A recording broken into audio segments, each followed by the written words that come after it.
सर्वमंगल मांगल्यम सर्वकल्याणकारकं प्रधानं सर्वधर्माणां जैनं जेतु शासनं जैनं जेतु शासनम। देवादिदेव 1008 श्री वार्ष पूजनाथ भगवान की, परम पूजाचार्य गुरुवे श्री विद्यासागर महाराज की, मुनि श्री विमल सागर महाराज की, तीन कमलों करण महाराजों की।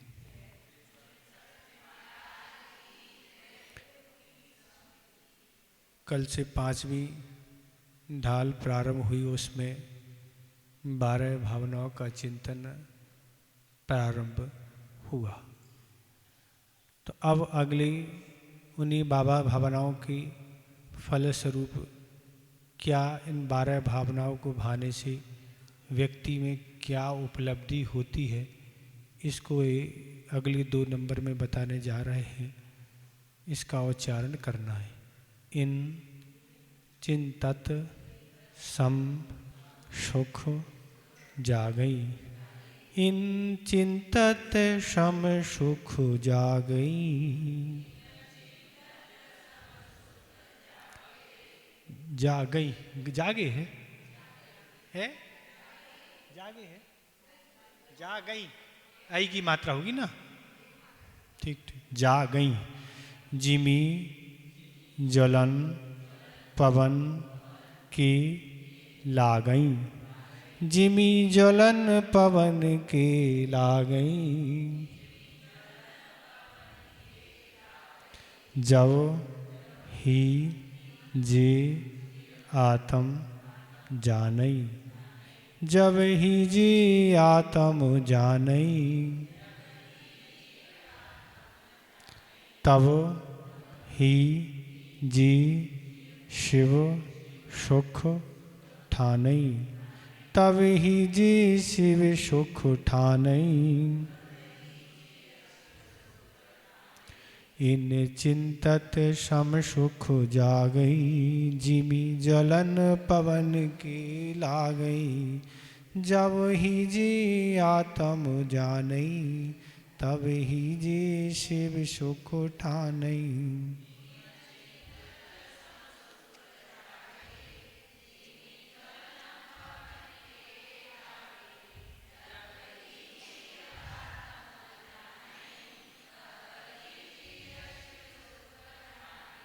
ठीक हो गया उच्चारण, कहीं दिक्कत तो नहीं है?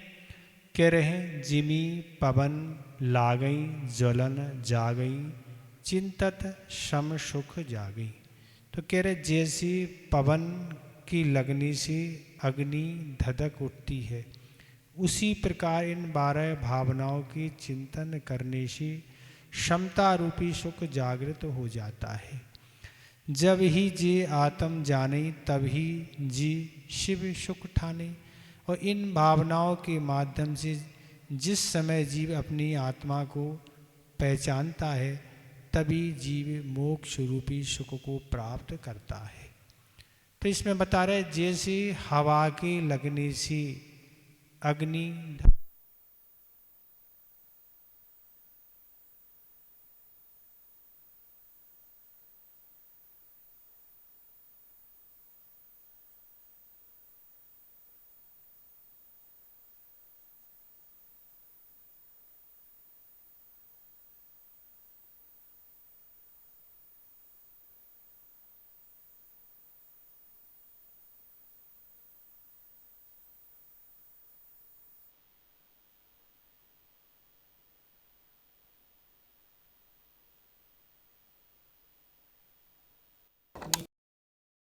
भट्टी में क्या लगा के पंखा लगा, पंखे की हवा के कारण वह अग्नि और तेज जलने लगती है।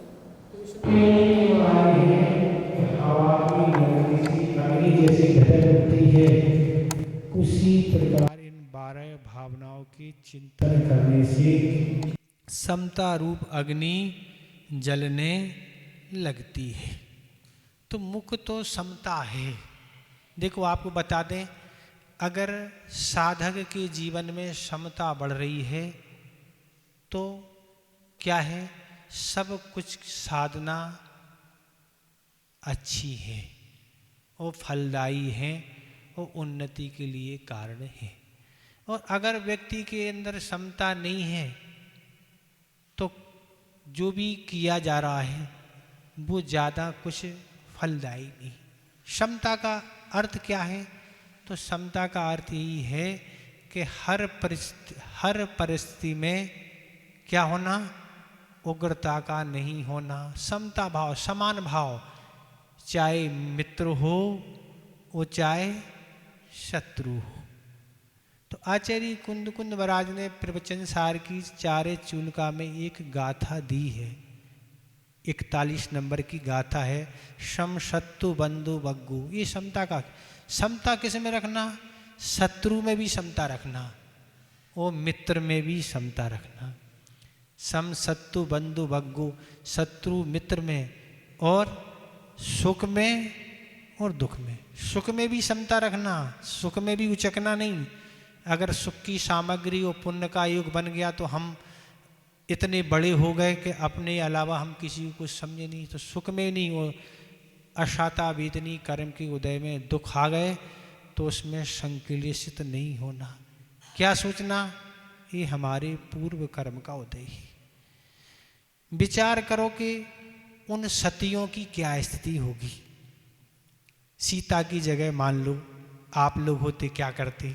मान लो, सोचो ना, आज तो ऐसी स्थिति बनती नहीं, पर गर्भवती काल में ऐसे घनघोर जंगल में छोड़ देना।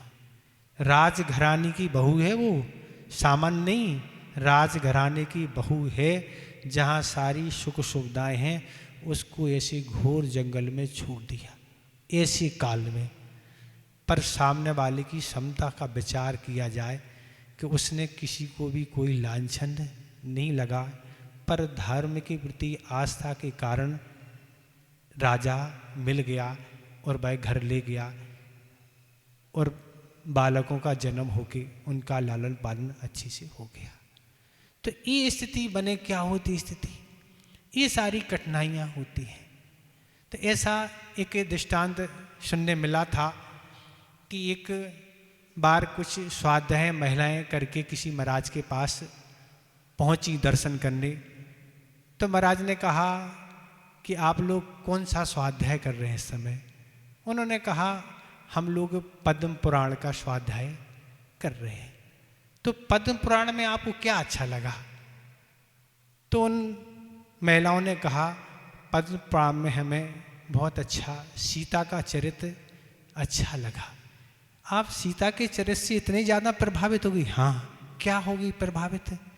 हमें सीता का ये अच्छा लगा कि राम के साथ जाना अच्छा लगा, कि यहाँ रह के नहीं, राम के साथ ही वह वनवास चली गई। तो इसमें क्या बात है? इसमें ये बात है कि 3 सासों की बात सुनने की अपेक्षा जंगल के कष्ट सहना अच्छा है। यहाँ रह कि 3 सासों की बातें सुनना पड़ती, बहुत दिक्कत होती ना। इसलिए सबसे अच्छा क्या है?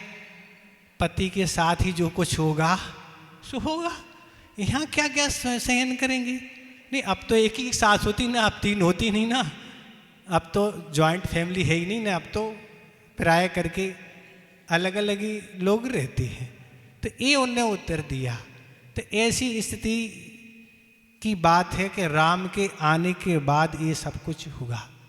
किसी ने कहा, लोग यही कहते कि ज्योतिष में कुंडली आदि दिखाते हैं, सब कुछ करते हैं कि हमारी बेटी सुखी रहे, हमारा बेटा सुखी रहे, ये सब चीज़ें कुंडली मिलाते हैं, अच्छे से घर की तलाश करते हैं।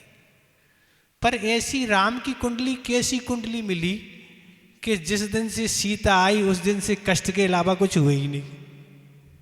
जब सीता नहीं थी जब तक सुखी रही, और सीता आई वनवास जाना पड़ा।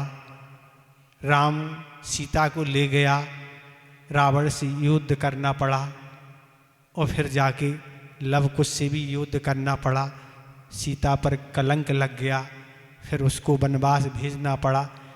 राम लक्ष्मण की भी स्थिति गड़बड़ हो गई, सब कुछ गड़बड़ हो गया सीता के आने से। ऐसी कौन सी कुंडली मिला दी? अरे कर्म की कुंडली है, कर्म तो कर्म है, कुंडली तो अच्छे के लिए मिलाई जाती, भावनाएं अच्छी होती, पर ऐसी कुछ कर्म योग होते हैं जिनमें होता है।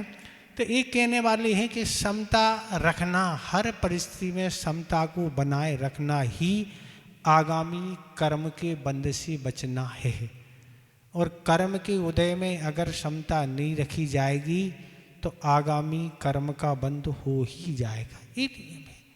तो आचार्य कुंद कुजारा मज कह रहे, सुख में दुख में, जीवन में मरण में, जीवित रहूं या मरण हो जाए, उसमें समता है। संयोग में और वियोग में, संयोग है किसी का तो भी कोई नहीं, वियोग हो गया तो भी कोई नहीं।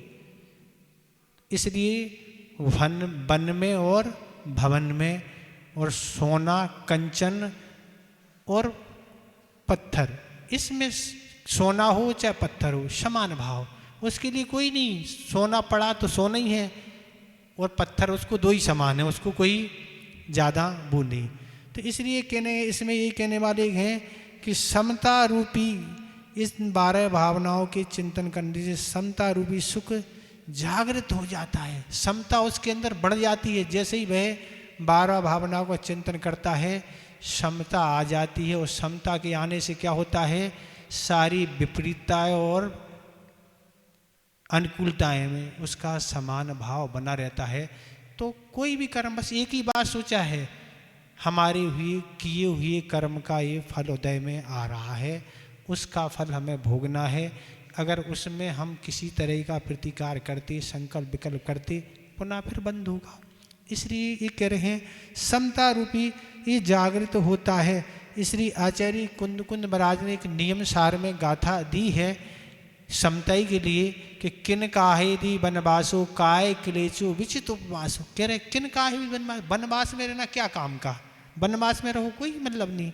किन काहे दी वनवासो काय क्लेचो, इस शरीर को तरह तरह से कष्ट दिया जाए, विचित उपवासो बड़े बड़े उपवास करना, मौन रहना, शास्त्रों का अध्ययन करना, अगर तुम्हारे जीवन में वो कह रहे समता नहीं है, सब बेकार है। कह रहे जंगल में रहने से कोई कुछ नहीं होने वाला है, न उपास करने से कुछ होना है, न स्वाध्याय करने से, न मौन रहने से, न तरह तरह से शरीर को कष्ट। क्यों, समता ही नहीं है तुम्हारे अंदर ना। इसलिए वो कह रहे हैं समता अपने अंदर लगाओ, दूसरे पर लांछन नहीं लगा के ये कहो हमारे किए हुए कर्म का फल आ गया और वो हमें भोगना है, तो समता बन सकती। तो इसमें यही कहा जा रहा है कि समता रूपी सुख उससे जागृत होता है, और वह जब जागृत होता है तो फिर कर्म का बंध नहीं होता। तो इस तरह से कह रहे हैं कि ये पूर्व कर्म के अनुसार हमें राग देश नहीं करेंगे और हम हर्ष विषाद नहीं करेंगे तो फिर कर्म का बंध नहीं होगा। और अगर समता अपने जीवन में बढ़ाना है तो इन 12 भावनाओं का चिंतन करना होगा। समता बढ़ाने के लिए 12 भावनाओं का चिंतन और आगामी कर्म का बंध ना हो, इसलिए समता आवश्यक है।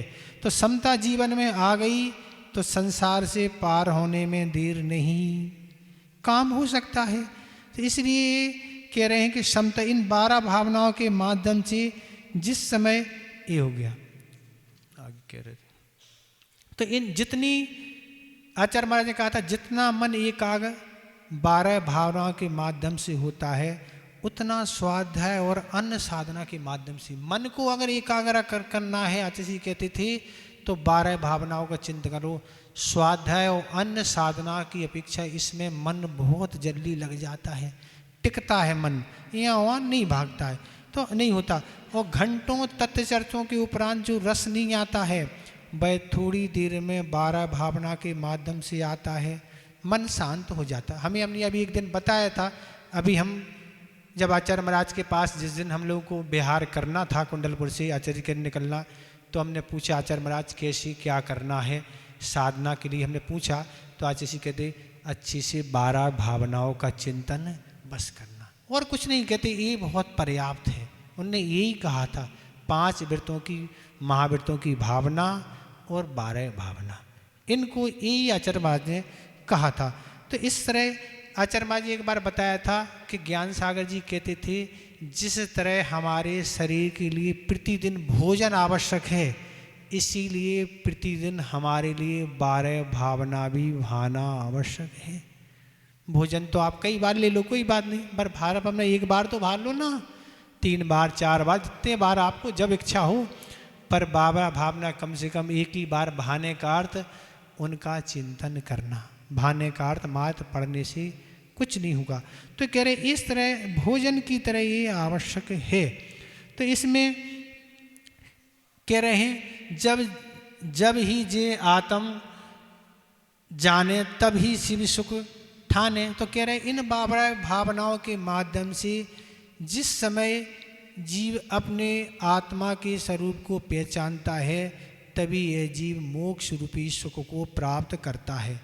क्या कह रहे हैं कि इन भावनाओं के माध्यम से जैसे ही ये जीव अपने आत्मा के स्वरूप, हमारे आत्मा का स्वरूप क्या है, तो जैसे ही वह पहचानता है क्या स्वरूप है, तो मेरी आत्मा का स्वरूप सिद्धों के समान है, यह समझ में आए तब उसे प्राप्त करने के लिए पुरुषार्थ करें। जो सिद्ध की आत्मा है वैसी ही हमारी आत्मा है, कोई सिद्ध अलग से नहीं बने।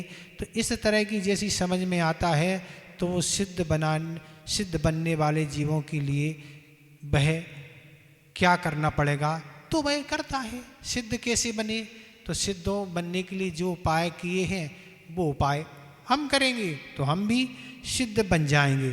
तो इस तरह से एक कहने वाले यही हैं कि इस तरह से समता आ गई जीवन में, तो इस तरह से विचार करो।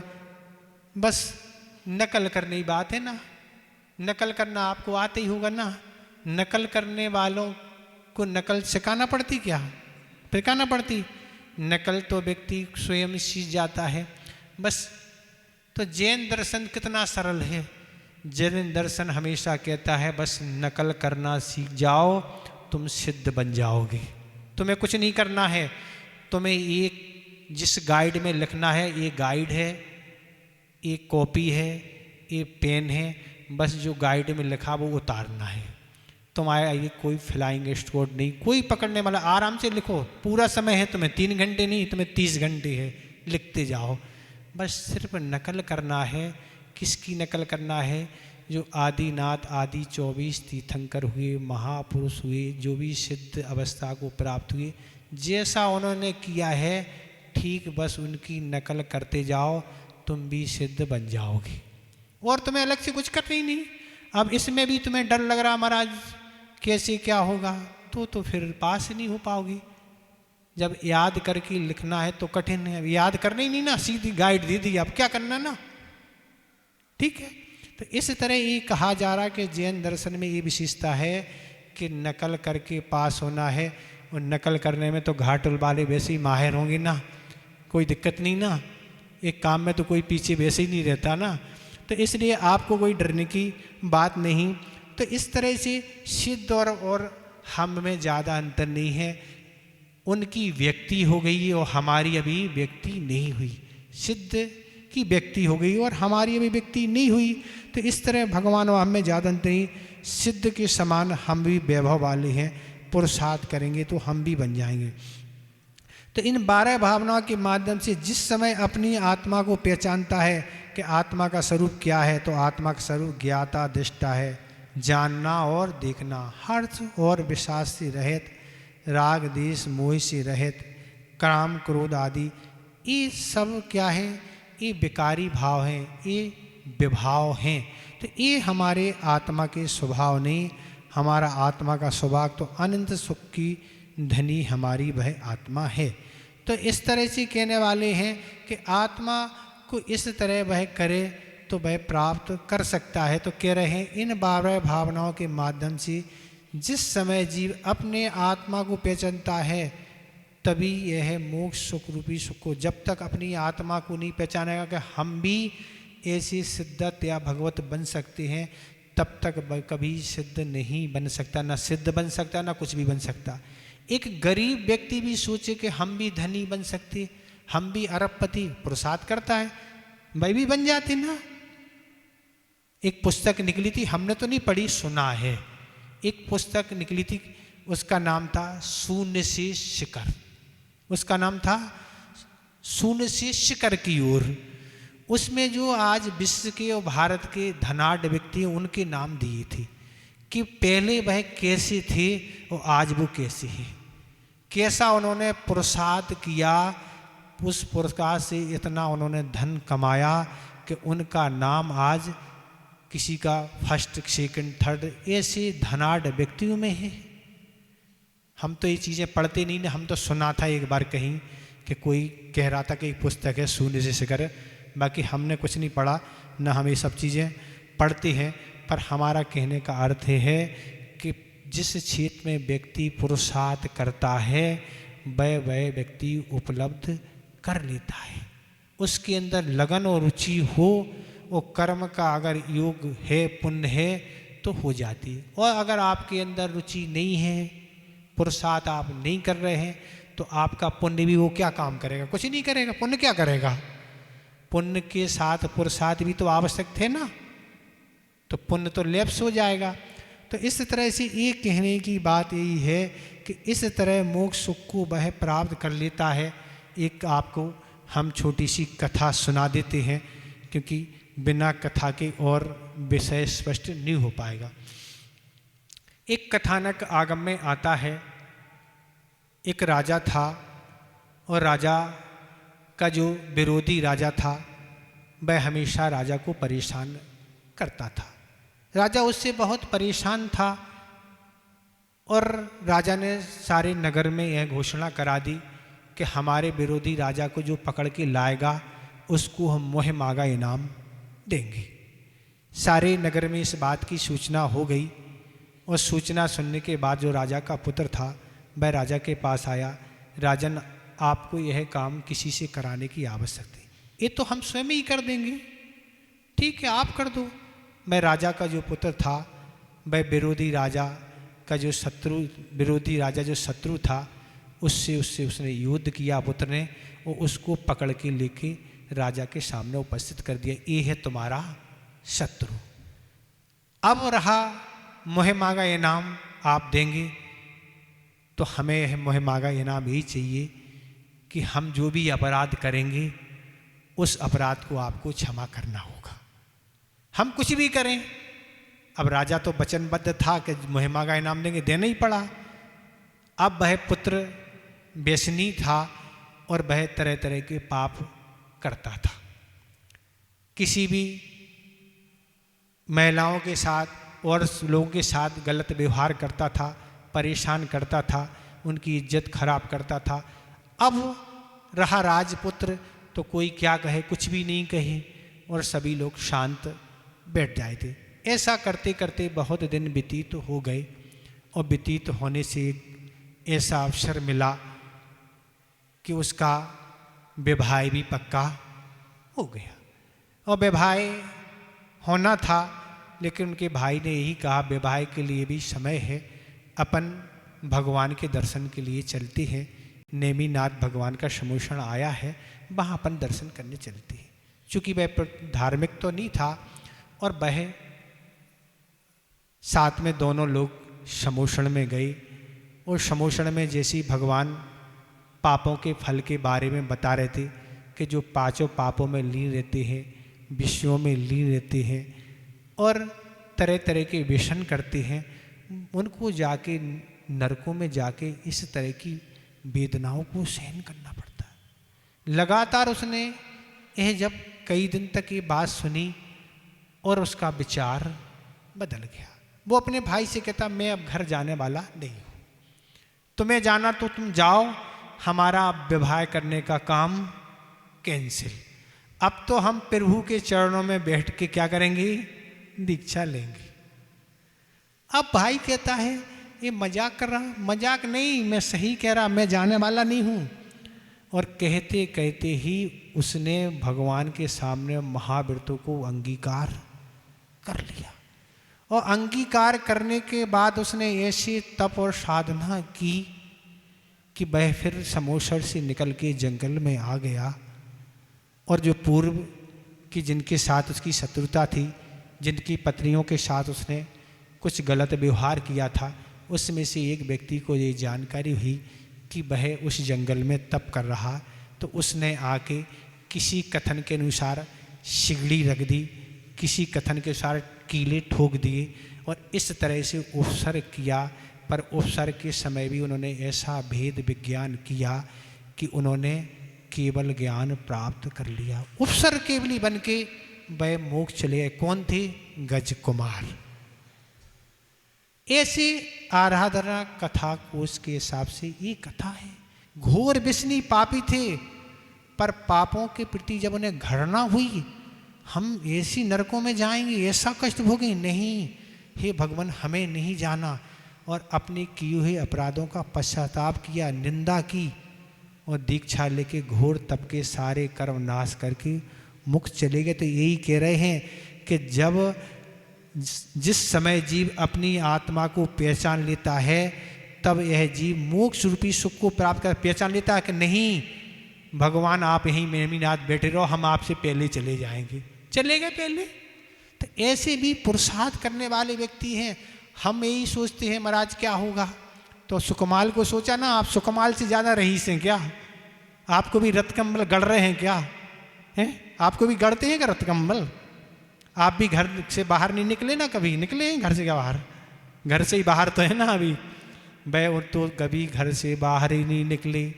जिनने कभी सूरज नहीं देखा, सूरज क्या था होता कभी देखा ही नहीं। जो कभी जमीन में पैर नहीं रखा आज तक, उनने कालीन बिछी रहती थी। हमारे पुत्र को कोई दुख नहीं होना चाहिए। तो ऐसी स्थिति थी। तो आप उनसे ज़्यादा सुकमाल तो हमें नहीं समझ में आ रहे, पर आप पुरुषार्थ करने की भी बात नहीं सोच रहे। इसलिए इसका भाव यही है कि जैसे हवा के लगने से अग्नि धधक उठती है, उसी प्रकार इन 12 भावनाओं के चिंतन कर से समता रूपी सुख जागृत हो जाए, समता बढ़ जाती है। और इन भावनाओं के माध्यम से जिस समय जीव अपने आत्मा को पहचान लेता है, तभी जीव मोक्ष रूपी सुख को प्राप्त करता है। एक दृष्टांत याद आ रहा, फिर भूल जाएंगे, आपको सुना देते हैं। ये समता की बात आ रही है कि हर विपरीत परिस्थिति में भी समता रखना महाराज कितना कठिन है। लोग परेशान ही परेशान करते हैं, अपन सहन ही करते जाएं। कब तक सहन करते हैं? जब तक सहन करना है, जब तक कर्म का उदय है। कर्म का साता कर्म का उदय होगा, पर दुनिया कुछ भी चाहेगी, कुछ भी नहीं हमारा कर सकती। तो एक दृष्टांत आपको दें कि कैसे समतावान व्यक्ति होते हैं। एक बहुत बड़े विद्वान हुए और वह अपने घर से प्राय करके नगर नगर में कोई धार्मिक आयोजन सम्मेलन होते थे, कहीं कोई संगोष्ठी कोई कार्य होते थे, वह नगर से बाहर जाया करते थे। और वह चूँकि बहुत पुरानी बात है, तब आवागमन के साधन बहुत कम थे और किसी कारण वह लेट हो जाया करते। और वह जैसे घर पर आते थे और वह घर से साकर, चूँकि बैल का ज़माना नहीं था उस समय, घंटी का, तो वो साकर से संकेत देते थे और उनकी पत्नी दरवाज़ा खोल देती थी। पर दरवाज़ा खोलने के साथ जब वह लेट होते थे तो वह बहुत तरह तरह से शब्दों का उपयोग करती थी और यही कहती थी, तुम्हें तो दुनिया के कल्याण की पड़ी है, ना तुम्हें बच्चों की चिंता है ना हमारी चिंता है, तुमने शादी क्यों की ना, तब तुम्हारी चिंता ही नहीं है। तो इस तरह से वह हमेशा शब्दों की बौछार करती थी। पर पंडित जी तो समता भाव से सहन करते थे, वो कुछ बोलते ही नहीं थे। और इस तरह से काफ़ी दिन होते रहे, चलते रहे। एक दिन फिर वे बाहर गए थे और वह और ज़्यादा लेट हो गए। पत्नी बहुत क्रोधित थी और पत्नी अपनी पूरी तैयारी से थी। और जैसे ही पंडित जी आए, साकर से संकेत दिया और जैसे ही दरवाज़ा खोला और घड़े में ठंडा पानी रखा, सर्दी के दिन थे, वो पूरा पूरा घड़ा पत्नी ने पति पर डाल दिया। पत्नी के डालने पर पंडित जी ने यही कहा कि हमेशा तो गरजती थी, आज तो बरस ही गई, और हंस के अपने काम में लग गए। आप ऐसा नहीं करना ना, आप भी डाल दें। पर समता की बात है, प्रसंग अनेकों आते हैं, क्रोध उत्पन्न के, मान उत्पन्न के, और पर समता भाव ऐसे प्राणी भी होते हैं। कौन थे? पंडित गोपाल दास बरैया मुरैना वाले थे, जिनका दृष्टांत हमने एक दिन और पहले आपको सुनाया था। तो ऐसे भी परिस्थिति में वह एक कॉलेज में पढ़ाते थे। उनके छात्रों ने उनसे कहा, पंडित जी सुना है आपकी पत्नी बहुत टेढ़ी है, हमेशा आपको बकती रहती। किसने?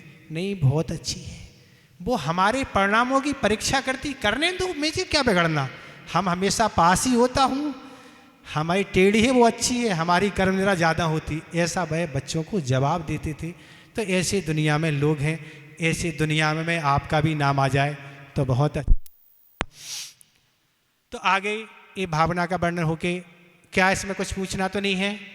ये भावना के फलस्वरूप दो दोहे रखे थे। अब भावना क्या है, अनित आदि, उनका स्वरूप यहाँ बता रहे हैं। इसमें कुछ आपको पूछना तो आप पूछ सकते, पूछना तो नहीं है? आप नहीं गरजना, बस ठीक है। अनित भावना का क्या स्वरूप है उसे बता रहे हैं तीसरे नंबर दोहे में। यौवन ग्रह गोधन नारी, यौवन ग्रह गोधन नारी, है गए जन आज्ञाकारी, है गए जन आज्ञाकारी, इंद्री भोग छिन थाई, इंद्री भोग छिन थाई, सुर धनु चपला चपलाई, सुर धनु चपला चलपलाई,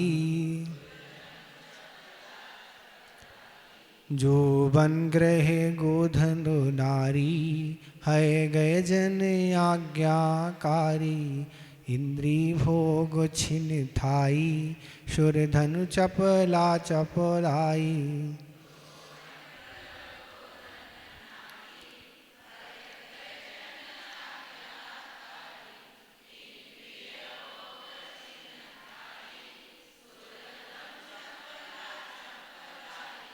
ठीक हो गया उच्चारण?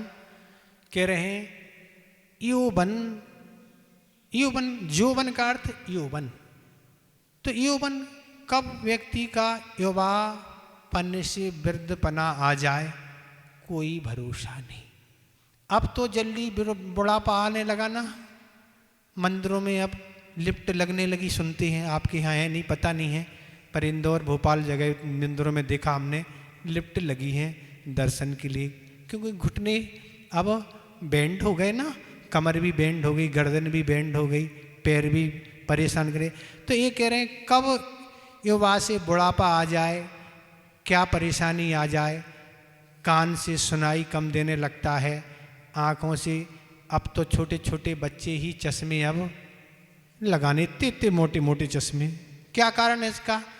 मोबाइल है, टीवी है, कंप्यूटर है, रात में पढ़ना है, और भी जो इन साधनों का उपयोग करने से रोशनी धीरे धीरे कमज़ोर होती चली। छोटे छोटे बच्चे इतने इतने मोटे चश्मे, इतने इतने, क्या हो गया? इन लाइटों से आँख जल्दी खराब होती। हमने एक दिन आपको बताया था, हम कभी लाइट में का उपयोग नहीं करते, कभी भी लाइट में नहीं पड़ती, कभी लाइट हम कभी नहीं जलवाते।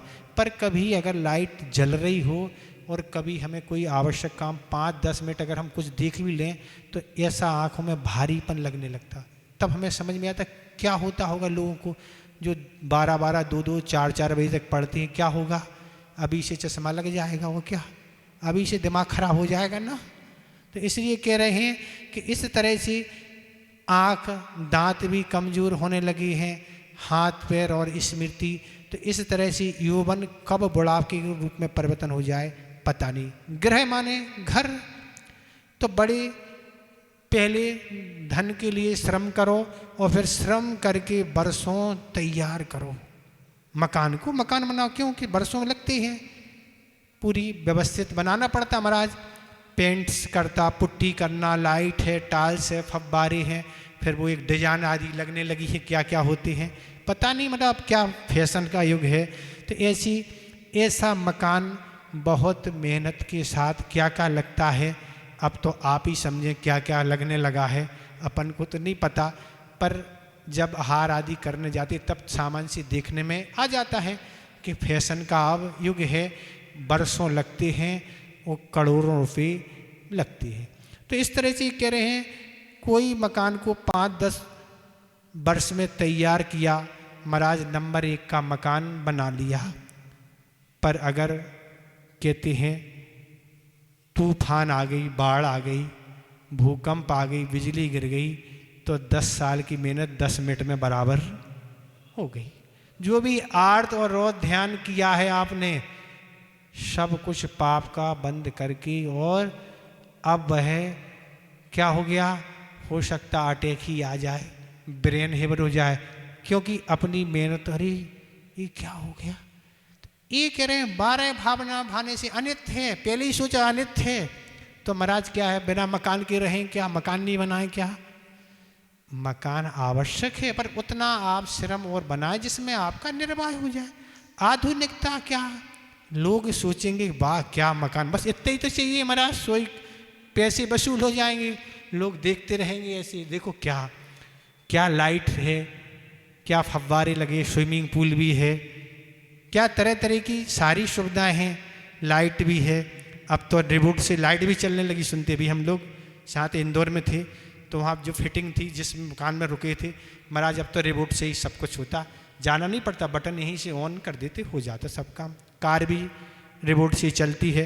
तो ऐसी सारी चीज़ें हैं। तो तूफान बाढ़ आ जाए, बंटवारे में भाई को मिल जाए, अब क्या होगा, मेहनत आपकी। तो इस तरह से सुख भोगने के लिए ये सब चीज़ तैयार की थी, पर वह क्या हो गया, 10 मिनट में धराशायी हो गया, ऐसी कोई स्थिति आदि बन गई। तो ये गोधन और गाय भैंस आदि क्या है, गोधन, गो को धन को तो रोग हो जाए या गुम जाए तो बस फिर टेंशन। तो इस तरह से, और धन कैसा है, और गोधन धन क्या है, तो धन भी भूख प्यास और सर्दी कमी बारिश आदि टेंशन आदि चोर डाकू आदि बहुत कुछ परिश्रम करके कमाया, पर किसी परिस्थिति से वह चोर डाकू घाटा लग जाए, कुछ को घाटा लग जाता है, बताते हैं पागल हो जाती है। ऐसे भी दुनिया में एक से एक केस सुनने में आते, पागल हो जाते बिल्कुल, क्योंकि कर्म का योग है, धर्म के लिए उनके पास कोई समय नहीं, सुबह से शाम और सुबह से शाम से रात एक ही काम है, केवल क्या है, धन का संग्रह करना, उसका उपभोग करना, और धर्म के अलावा धर्म उन्हें करनी नहीं, धर्म के लिए उनके ना कोई समय है ना स्थान है। बस लोगों का, कुछ लोग तो ऐसा कहते हमारे पास धन है हम सब कुछ कर लेंगे, हम कहते कुछ नहीं कर पाओगे भैया, कर्म आएगा उदय में तो सब धन सब बेकार हो जाएगा, पर धर्म रहेगा तो बिना धन के भी तुम्हारा निर्वाह हो जाएगा। धर्म से व्यक्ति की शोभा है, धन से नहीं, धर्म है तो सब कुछ है। तो कह रहे हैं ऐसे मेहनत से कमाया, और कह रहे स्त्री को, स्त्री है, स्त्री की भी स्थिति है, कब रोग हो जाए, कब स्त्री का मरण हो जाए, कब तलाक हो जाए, पता नहीं महाराज, तलाक कब हो जाए कोई पता नहीं, और कब वह 63 थी अब 36 हो जाए, क्या पता, आंकड़े हैं, बदलते रहते ना आंकड़े, चलता रहता, युद्ध होता रहता ना, तो इस तरह से प्रतिकूल हो जाए। तो ये सब कह रहे हैं स्त्री भी स्थायी नहीं है, और हाथी घोड़े भी नहीं है गए जन और आज्ञाकारी, और परिजन वाले माता पिता भाई, इनकी भी कोई गारंटी, इनका भी कभी भी मरण भाई इनका हो सकता है, आज्ञाकारी और नौकर आदि, ये भी सब क्या है, ये अब आगे देखेंगे। ठीक है, अब समय हो रहा, आप संस्मरण देखें, यहीं तक इसको रखो, हो नहीं पाएगा ना, जल्दी जल्दी में निपटा देंगे तो फिर अच्छा नहीं रहेगा। संस्मरण देखें। आचार्य महाराज का जब बुंदेलखंड में आना हुआ, उनकी चर्या से प्रभावित होके, अभी तक तो बूढ़े साधु आते थे, तरह तरह की चर्याएँ देखने मिलती थी, पर आज आचार्य महाराज के इस संघ के बुंदेलखंड में आने से तो ऐसी दशा थी, कितना व्यवस्थित आहार और कठोर साधना, कठोर तप और एकदम आगम के अनुकूल सारी चर्या थी। और इस चर्या से लोग ऐसे बुंदेलखंड में प्रभावित हो गए कि बहन भाइयों ने व्रत लेना प्रारंभ कर दिए, लोगों ने अणु व्रत लेना प्रारंभ कर दिए, लोग संयत बनना चालू हो गए। इस तरह से लोग प्रभावित हो गए और प्रभावित होने से ये नगरों में यही बात की चर्चा थी कि ऐसे कौन से साधु आ गए हैं। साधु तो हमेशा आते थे, पर लोग खिंचे चले जाते हैं, ना किसी को बुलाते हैं, ना किसी को बैठने या कुछ कहते हैं, पर लोग खिंचे चले आते हैं। दर्शनार्थियों की भीड़ लगी है, व्रत लेने वालों की भीड़ लगी है।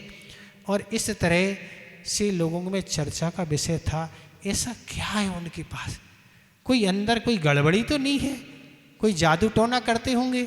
इस तरह की चर्चाएं थीं।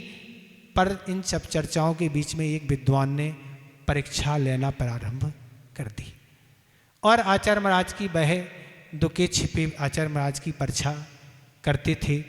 यहाँ तक कि पहले ज़माने में जो दरवाजे रहते थे, आपने पहले ज़माने के दरवाजे देखे होंगे कैसे रहते थे। पहले के ज़माने के दरवाजे ऐसे तो थे नहीं थे, पहले के दरवाजे ऐसे रहते थे, सूख जाने से उनके बीच में स्थान हो जाया करता। पुराने ज़माने की बात अभी तो नहीं होता होगा। तो उस समय से वो विद्वान महोदय रात दिन आदि में उन रास बोलते थे, उन स्थानों में से देखते थे कि दोपहर में आचार्य महाराज सामयिक में क्या करते हैं, शाम को सामयिक में क्या करते हैं, कितने बजे सोते हैं, कितने बजे उठते हैं, रात में चटाई आदि सर्दियों में कैसा क्या लेते हैं, स्वाध्याय कैसे करते हैं, क्या लोगों से चर्चा करते हैं, क्या जादू टोना करते हैं। तो इस तरह का वह विद्वान उनका परीक्षण करते रहते थे। मतलब उठते बैठते शाम सुबह आहार में क्या कैसा लेते थे, सब कुछ परीक्षण करते रहते। और उनके परीक्षण को देखते हुए एक व्यक्ति उनके पीछे लगे थे, वो उनका परीक्षण करते थे कि आखिर ये क्या देखते हैं। वो आचार्य महाराज को देखते थे, ये इनको देखते थे कि ये क्या करते हैं। देखते देखते बहुत समय हो गया। तब उन व्यक्ति ने उन विद्वान महोदय से पूछा, पंडित जी बहुत दिन हो गए, आप कुछ देखते हैं, आपको छेदों में से कि एक आध छेद दिखा क्या?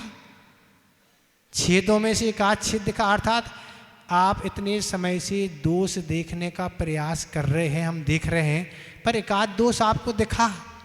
तो उन पंडित जी ने यही कहा, दोष नहीं, हमें रिद्धियाँ दिखी, रिद्धियाँ। हमने आचार्य महाराज की 24 घंटे की चर्या का परीक्षण किया, जैसी चर्या मूलाचार और समय सार में लिखी है, हूबहू चर्या गुरुदेव में हमने वैसी पाई। रंच मात्र भी उनके अंदर हमने आगम के विरुद्ध कोई भी दोष अभी तक नहीं पाया। और यह बात जब जो व्यक्ति पंडित जी के पीछे लगे थे, उनने जाके आचार्य महाराज को बताई कि आचार्य महाराज आपकी एक व्यक्ति परीक्षा करते थे।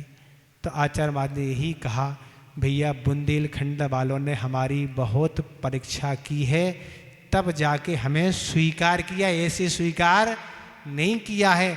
करने दो, हमें अपना काम करना है, उन्हें अपना करने दो, हमें क्या करना। तो ऐसी चर्या के पालन करने वाले गुरुदेव हैं, जिनके अंदर कहीं से कोई छल नहीं, मायाचारी नहीं, कोई ख्याति पूजा लाभ का भाव नहीं, जो कुछ है सो है। जो व्यक्ति ने कभी कुंडी नहीं लगाते, कभी अपने हाथ से आचार्य महाराज दरवाजे नहीं लगाते, कुंडी नहीं लगाते, कभी आज तक, मैंने तो आज तक नहीं देखा, कभी अपने हाथ से रात में कभी एक स्थान से दूसरे स्थान पर कभी नहीं जाते। इस तरह संस्मरण हो गया। बोधि समाधि परिणाम शुद्धि स्वात्मोपलब्धि शिव शौक सिद्धि चिंतामणि चिंतित वस्तु दाने तुम बंद मानस ममासुद्धि।